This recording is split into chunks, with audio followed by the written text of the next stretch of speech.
महाराज दशरथ को सुंदर आसन दिया गया। महाराज दशरथ बैठे हैं और जब चलते समय महाराज दशरथ वहां से चले हैं तो इंद्रदेव ने उन्हें एक पुष्प दिया और जब एक पुष्प दिया है मेरे भक्तों,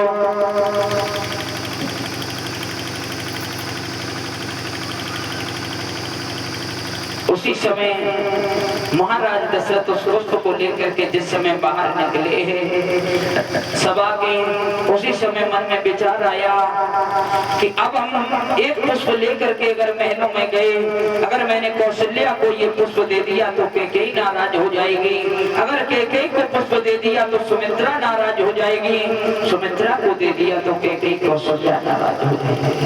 एक पुष्प लेकर के हम नहीं जाएंगे। आज महाराज दशरथ वहीं से वापस हुए हैं और उस पुष्प को लौटाने के लिए जिस समय इंद्र सभा में पहुंचे तो देखा क्या, जिस आसन पर दशरथ महाराज बैठे हुए थे तो उस आसन को धुलवाया जा रहा था और वेदों द्वारा मंत्रों द्वारा पवित्र कराया जा रहा था।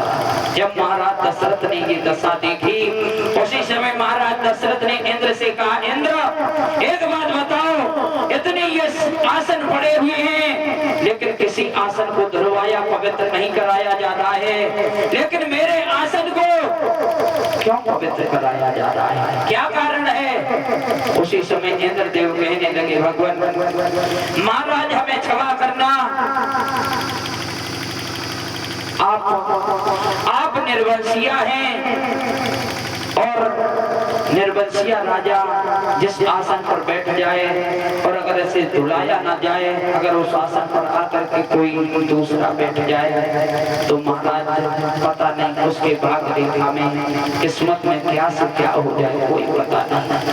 क्योंकि ये भी बताया जाता है जिनके पुत्र नहीं होते हैं वो तो महाराज स्वयं तो नरक में जाते हैं, लेकिन अपने पुरखों को भी साथ में, अपने वंशजों को भी साथ में नरक में लेकर के जाते हैं।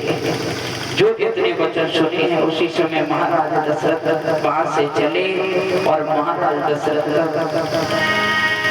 मेरे भक्तों बहुत दुखी हुए हैं। तो तुलसीदास जी ने वही चौपाई लिखी थी,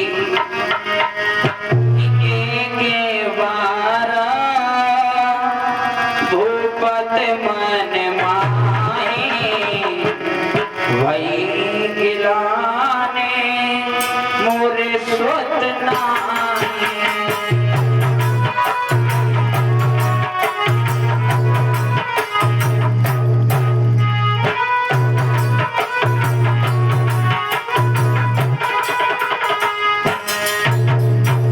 महाराज दशरथ ने तनक भी देर नहीं की।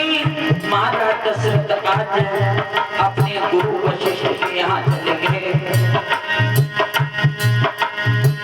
गुरु गृह गया तुरंत महिपाला, गुरु गृह गया तुरंत महिपाला, चरण लागे कर विनय विसारा।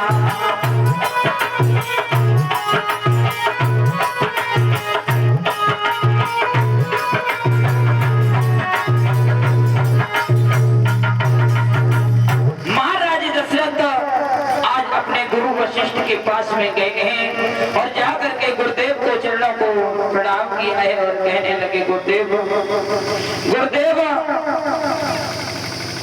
आज हम कुछ आस लेकर के तुम्हारे पास में आए हैं। गुरु वशिष्ठ कहने लगे, कहो दशरथ आज ये चेहरे पर तुम्हारे ये मलिन क्यों दिखाई दे रहा है? जब भी तुम आते थे मिलते थे तो चेहरे पर मुस्कुराहट रहती थी, आज ये उदासी का कारण क्या है? उसी समय महाराज दशरथ ने दोनों हाथ जोड़े और कहने लगे, सुनिए गुरुदेव ये उदासी का कारण सुनिए कि बोले कर चुका विभाती न, गुरुदेव कि बोले कर चुका विभाती न, फिर भी उसका फल मिला नहीं।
आने वाला है, चौथापन आने वाला है।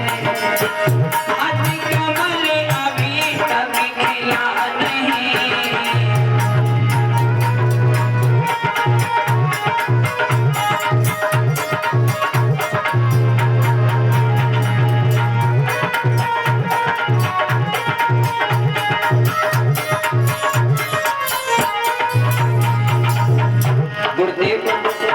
चौथापन आने वाला है, लेकिन हमें अभी तक कोई मोक्ष की प्राप्ति नहीं हुई है।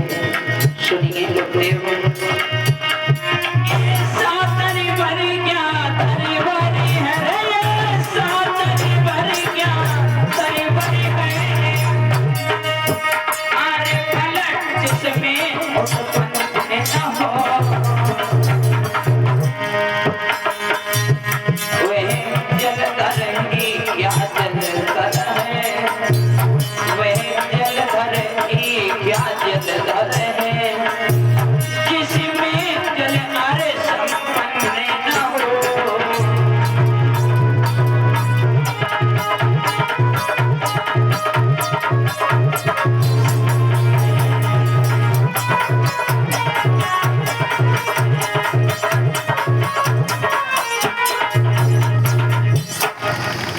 मेरे भक्तों दशरथ कहने लगे गुरुदेव मेरा चौथापन आने वाला है, लेकिन मेरे कोई अभी तक संतान नहीं हुई है। उसी समय गुरु वशिष्ठ कहने लगे अरे